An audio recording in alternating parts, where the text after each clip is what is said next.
Hey guys, Alex from LMU Academy here with another Le Mans Ultimate Fix Setup Lap Guide, this time in the Lexus RCF GT3 at Circuit of the Americas.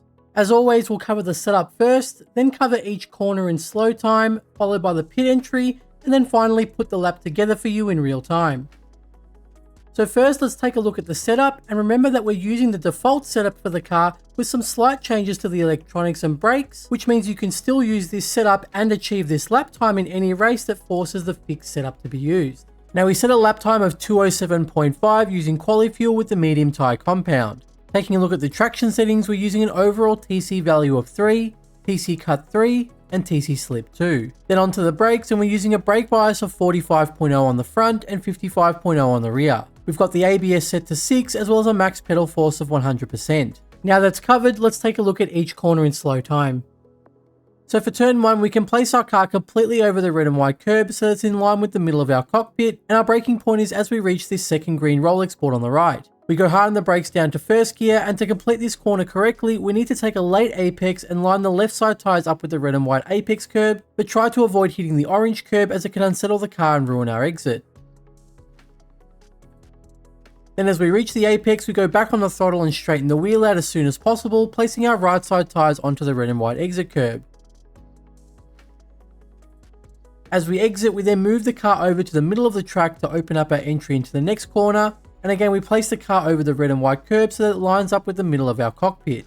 Now as we reach the next exit curb on the left, we immediately move to the middle of the track to open up the next corner. We place our car over the red and white curb with the left side tyres touching just the edge of the orange sausage curb, and our braking point is just as we reach the end of this red and white curb.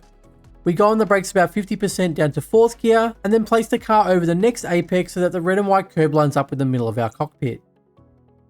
As we clear the apex, we then tap the brakes down to 3rd gear and turn in for the next apex, placing the left side tyres onto the orange sausage curb but keeping the right side tyres within the white line.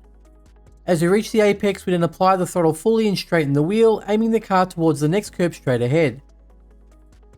Once we reach the curb, we lift off the throttle and coast through the corner, following the shape of the curb and using some light taps of the brake if we feel the car starting to understeer.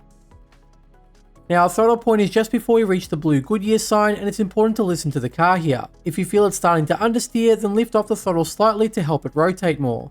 Now as we reach the end of the curb, we keep the wheel turned to the right and aim the car towards the next section of red and white curb. Then as we reach that curb, we immediately turn the wheel to the left and tap the brakes about 20%, aiming towards the next curb on the left.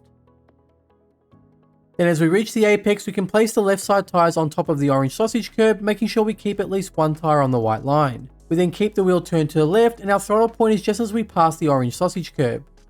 We move the car over to the middle of the track, and our next braking point is as we reach the end of the red and white curb on our right. We go on the brakes about 80% down to 2nd gear, and we can place the car completely over the red and white curb, making sure we keep at least one wheel within the white line.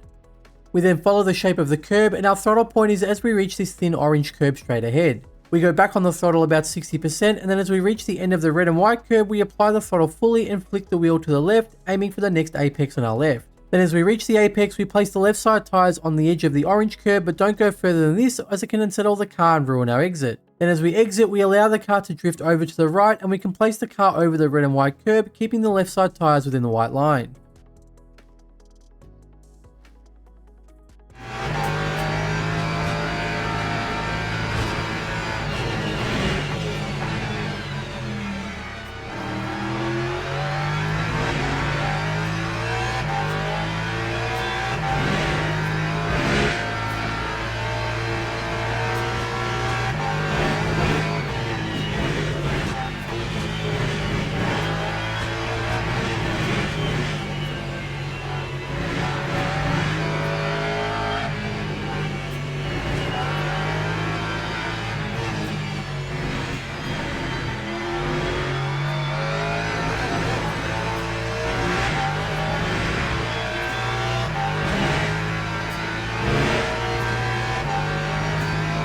Now as we approach the next corner, we place the car completely over the red and white curb, and our braking point is just after the red motor board on the left here or the white line next to it. We go hard on the brakes down to 1st gear, and again we take a late apex and try to avoid touching the orange sausage curb as it can unsettle the car and ruin our exit.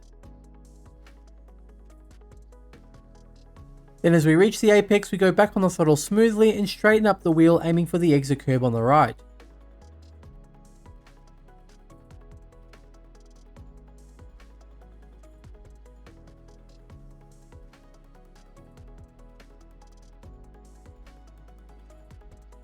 As we reach the next corner, again we place the car over the red and white curb, keeping the left side tyres within the white line, and our braking point is just in between the two blue Michelin boards on the right. We go hard on the brakes down to first gear, and again we take a late apex and try to get the left side tyres as close to the orange curb without touching it. We then go back on the throttle smoothly and straighten up the wheel. Then as we reach the exit curb, we immediately start moving the car over to the left to prepare for the next corner. Now our braking point is just as we reach the white line on our left. We go hard on the brakes down to first gear, and as we reach the apex we can place the right side tyres onto the orange sausage curb, but try not to take too much of it as it can unsettle the car. We then apply the throttle smoothly and straighten the wheel as we exit the corner, but then start turning into the right again to line up the next apex curb. As we reach the apex, we then keep the wheel turned to the right and aim the car towards the middle of the track, and our braking point is just as the red and white curb on the left begins. We go hard on the brakes down to first gear and allow the car to drift out to the right in order to open up our entry into the next corner. Now our turning point is hard to identify here, but we can use the tyre marks on the road as a guide or wait until the orange vehicle ahead is in the middle of our cockpit. We turn in and try to get the left side tyres as close as possible to the orange curb without touching it. And as we reach the apex, we apply the throttle smoothly and straighten up the wheel, aiming for the exit curb on the right. We then move the car over to the left side of the track to prepare for the next set of corners.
Now as we reach the red and white curb on the left, we start turning in for the next corner, and we aim to place the right side tyres onto the red and white curb. Avoid touching the orange sausage curb however, as it can cause the car to understeer out wide. Now as we reach that orange curb, we lift off the throttle and keep the wheel turned to the right, aiming for the next apex curb.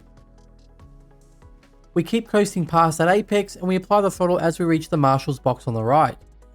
We go back on the throttle and keep the wheel turned to the right, aiming for the next apex. Now if you feel the car starting to understeer at any point here, just lift off the throttle slightly to help it rotate. Then as we pass the final apex, the car will naturally understeer into the middle of the track, and we need to immediately move the car over to the right to prepare for the next corner. Now our braking point is just before this red Avis board on the right. We go hard on the brakes down to third gear, but then start trailing off early so that we can carry enough speed into the corner. Then as we reach the apex, we can place the left side tyres on top of the orange sausage curb, making sure we keep at least one tyre on the white line. Then as we clear the curb, we go back on the throttle smoothly and aim for the red and white curb on the right.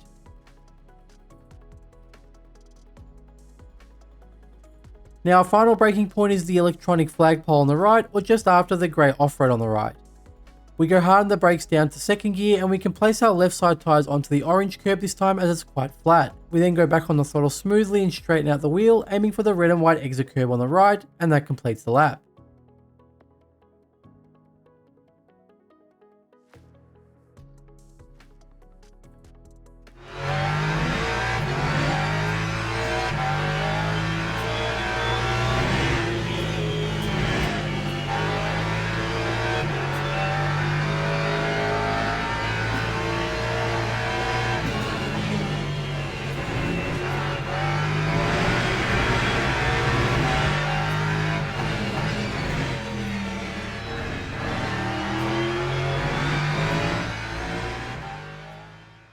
Now let's take a look at the pit entry. We complete the second last corner as normal, and our turn-in point is as we reach the red Avis billboard. We start to turn in, and our braking point is the red Avis board on the right, or just before the grey off-road on the right. We go hard on the brakes down to second gear, and we start to apply the throttle smoothly just as we reach the green Rolex board on the left.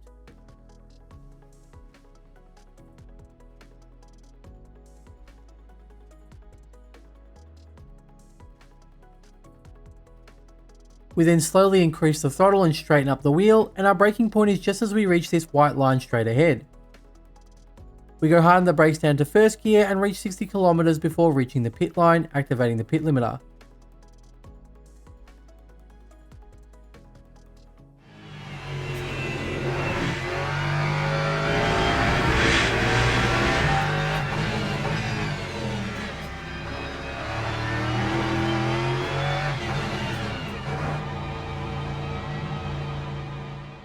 So that was a lap at Circuit of the Americas in the Lexus RCF, and now we'll put it all together and leave you with the entire lap in real time. Now if you've got any questions, feel free to leave them in the comment section below, and if you want to see more lap guides like this, be sure to subscribe to the channel or visit lmuacademy.com.